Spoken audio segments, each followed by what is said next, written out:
Assalamualaikum warahmatullahi wabarakatuh. Yang terhormat kepada Ibu Dr. Cucun Sunaingsi SPD MPD selaku dosen pengampu mata kuliah landasan pendidikan dan teman-teman yang saya banggakan.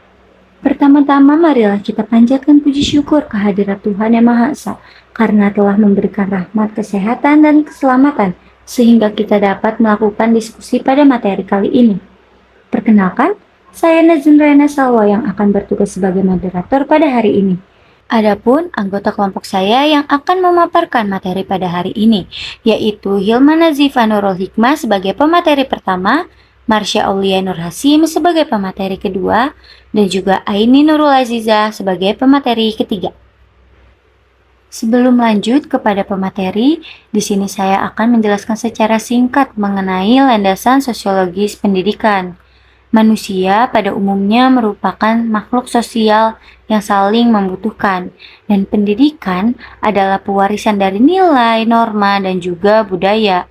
Sedangkan sosiologi adalah ilmu tentang interaksi, struktur sosial, dan juga kelompok. Sosiologi berperan sebagai kompas atau peta dalam pendidikan. Pendidikan dengan sosiologi itu saling mempengaruhi. Dan landasan sosiologi itu menjelaskan kaitan pendidikan dengan interaksi sosial. Baik, untuk selanjutnya saya serahkan kepada pemateri pertama. Landasan sosiologis pendidikan artinya dasar pemikiran pendidikan yang diambil dari ilmu sosiologi.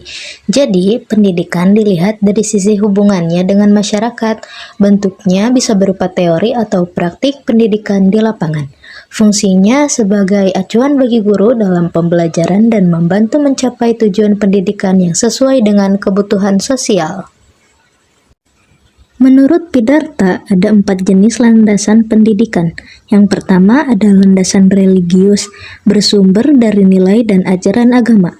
Kedua, landasan filosofis, berdasarkan gagasan dan pandangan hidup. Yang ketiga, landasan ilmiah, diambil dari berbagai disiplin ilmu. Yang keempat, landasan yuridis, berdasarkan peraturan dan undang-undang pendidikan. Semua landasan ini saling berhubungan dan memperkuat sistem pendidikan. Pengaruhnya bisa dilihat dari beberapa aspek. Yang pertama, aspek religius.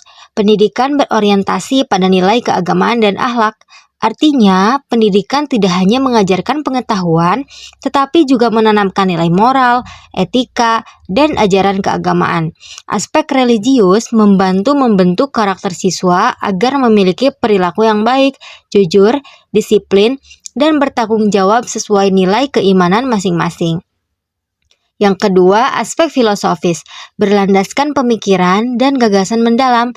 Aspek filosofis menekankan bahwa setiap proses pendidikan harus memiliki dasar pemikiran yang kuat, seperti tujuan pendidikan, bagaimana cara belajar yang ideal, dan bagaimana membentuk manusia yang utuh. Ini membantu sekolah menentukan arah pendidikan agar tidak asal mengajar, tetapi memiliki landasan teori dan nilai tertentu. Yang ketiga, aspek sosial. Masyarakat berperan besar dalam menentukan arah pendidikan. Pendidikan selalu dipengaruhi oleh kondisi sosial di masyarakat, seperti budaya, kebutuhan pekerjaan, norma, dan juga perkembangan zaman. Masyarakat ikut menentukan seperti apa pendidikan seharusnya, baik melalui budaya, kebijakan, maupun nilai-nilai yang berlaku. Manusia belajar supaya bisa hidup bermasyarakat dan berbudaya. Oleh karena itu, pendidikan adalah sarana sosialisasi utama. Ruang lingkup sosiologi pendidikan meliputi yang pertama, sekolah dalam komunitas. Hal ini membahas bagaimana sekolah berperan di tengah masyarakat. Misalnya, apakah sekolah menjadi pusat kegiatan masyarakat, bagaimana hubungan sekolah dengan lingkungan sekitar, dan sejauh mana masyarakat mendukung kegiatan pendidikan. Yang kedua, hubungan antara guru, siswa, dan masyarakat. Poin ini melihat bagaimana interaksi di dunia pendidikan terjadi. Hubungan guru dan siswa memengaruhi proses belajar, sementara hubungan sekolah dengan orang tua atau masyarakat menentukan dukungan terhadap pendidikan. Interaksi yang sehat akan membuat pembelajaran lebih efektif. Yang ketiga, dampak pendidikan terhadap kehidupan sosial. Pendidikan memengaruhi cara seseorang berperilaku, bekerja, berkomunikasi, hingga berpartisipasi dalam masyarakat. Semakin baik kualitas pendidikan, semakin besar pula dampaknya terhadap kemajuan sosial, seperti berkurangnya kemiskinan, meningkatnya kualitas hidup, dan terciptanya masyarakat yang berbudaya. Ada dua teori besar dalam sosiologi pendidikan. Yang pertama, teori struktural. Teori ini memandang pendidikan sebagai sistem yang memiliki aturan, kurikulum, struktur jelas, peran guru, dan lembaga resmi lainnya.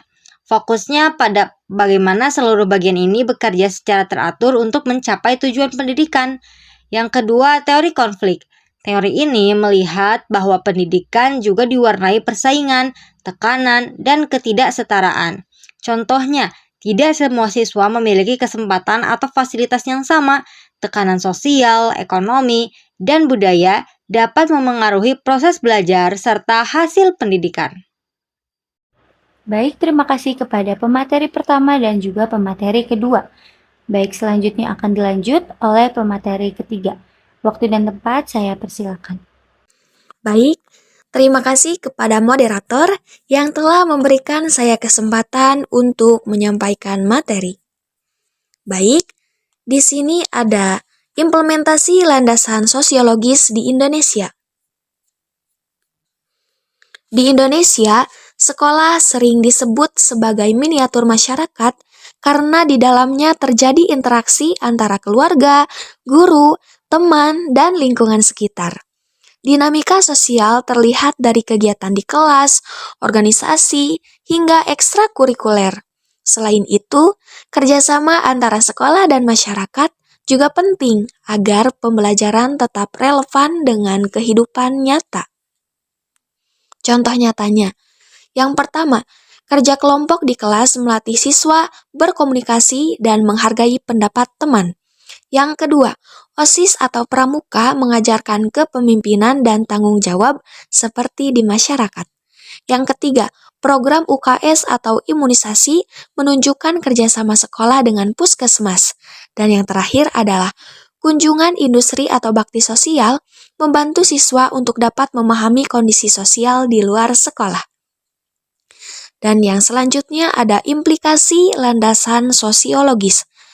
Landasan sosiologis mempengaruhi banyak hal dalam pendidikan. Teori pendidikan terus berkembang mengikuti perubahan sosial. Sekolah juga berperan sebagai agen perubahan yang mendorong kebiasaan positif di masyarakat.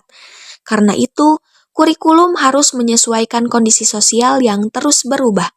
Selain itu, sekolah menjadi alat kontrol sosial dengan membentuk perilaku baik dan menanamkan nilai yang tepat kepada siswa.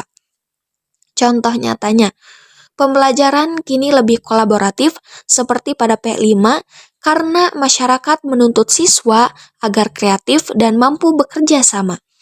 Yang selanjutnya ada program anti-bullying atau kampanye kebersihan di sekolah turut mengubah kebiasaan siswa dan lingkungannya. Selanjutnya ada kurikulum merdeka hadir untuk menjawab kebutuhan literasi digital dan kemampuan abad 21. Dan yang terakhir adalah aturan sekolah seperti tata tertib dan pembiasaan upacara itu membantu membentuk disiplin dan karakter siswa. Baik, mungkin hanya itu saja yang dapat saya sampaikan. Terima kasih atas perhatiannya. Saya kembalikan kepada moderator. Baik, terima kasih kepada semua pemateri yang sudah memaparkan materinya. Sekarang dilanjut untuk sesi tanya jawab.